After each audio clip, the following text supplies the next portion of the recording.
Hi, so we are going to discuss about Globus Medical Inc. ticker symbol GMED. Now, before saying anything about the stock, please make sure that you are dealing with a medical stock. So, whenever you are dealing with pharmaceutical, biotherapeutics, biologics, therapeutics, or medical kind of stock, please understand that these are news sensitive stocks. So it does not matter how good or how bad the fundamental is, but any bad news can impact the stock big time. So this is one of the most, out of the box risk which impact the stock, big time. That's the big problem. So make sure that you understand the risk, because we never know. Nobody knows, the impact of the news and when will the news come out. So this is one of the major thing which you must remember whenever you're dealing with any kind of pharma stock. Now, coming back to the price chart, and the price chart looks very strong. Okay, so first of all, the overall price chart looks very strong and it's been moving higher, so it's in a very strong uptrend.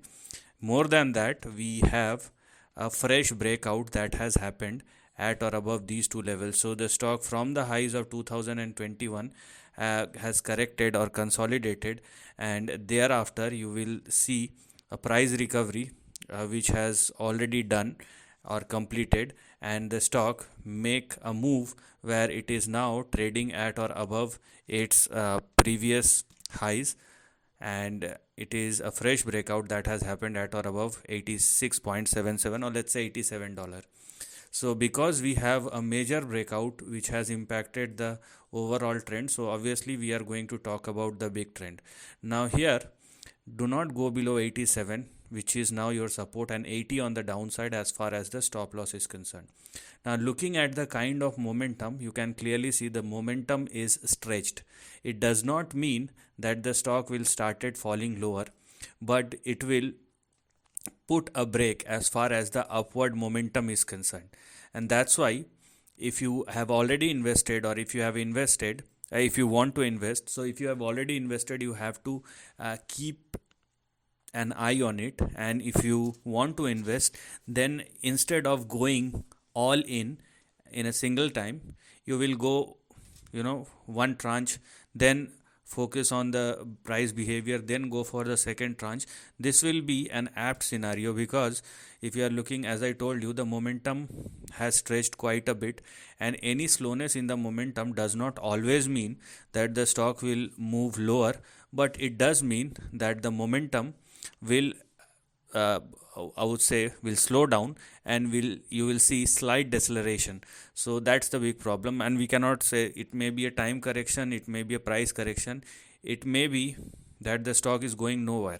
Anything can happen, but at the end of the day, the stock must hold on at or above 80 and 87. That's the most important point. Now technically, because the stock is trading at or above 87, that's why the least which we can expect going forward is a move which may push GMED. So here the least which we can expect is a move which may push GMED in between 134 and 154. So this is the first tranche, and this is the prime range which has now become active. Now it does not mean that the stock cannot go any further, but we want breakout like this at or above this line. So on immediate basis, you can go for this move. In case the stock surpass this line, then you will have extension. But whatever I am saying, I am using the weekly chart over here, so it will definitely take couple of months to couple of years. Now once the stock surpasses this line, you will see an extension which may push GMED towards or in between 200 and here we are 300. So this will be the next big range which will become active, but once the stock surpass and sustain above this line. Okay, so overall there are a couple of things which you better understand. First of all, you have to sit on this stock rather than timing the stock. Number two, the breakout has happened after 4 years, which is a very positive sign. So the least which one can expect right now based on the breakout is this section. But as I told you, the momentum looks quite stretched. So it is not compulsory, but the momentum may slow down. That's a possibility which is clearly visible. And if the stock continue to move higher and surpasses this first level, then this big level will become active, but that's gonna take time. At the end of the day, do not go below 80 because that's where your stop loss lies. So this is the end of the video. Thanks for watching.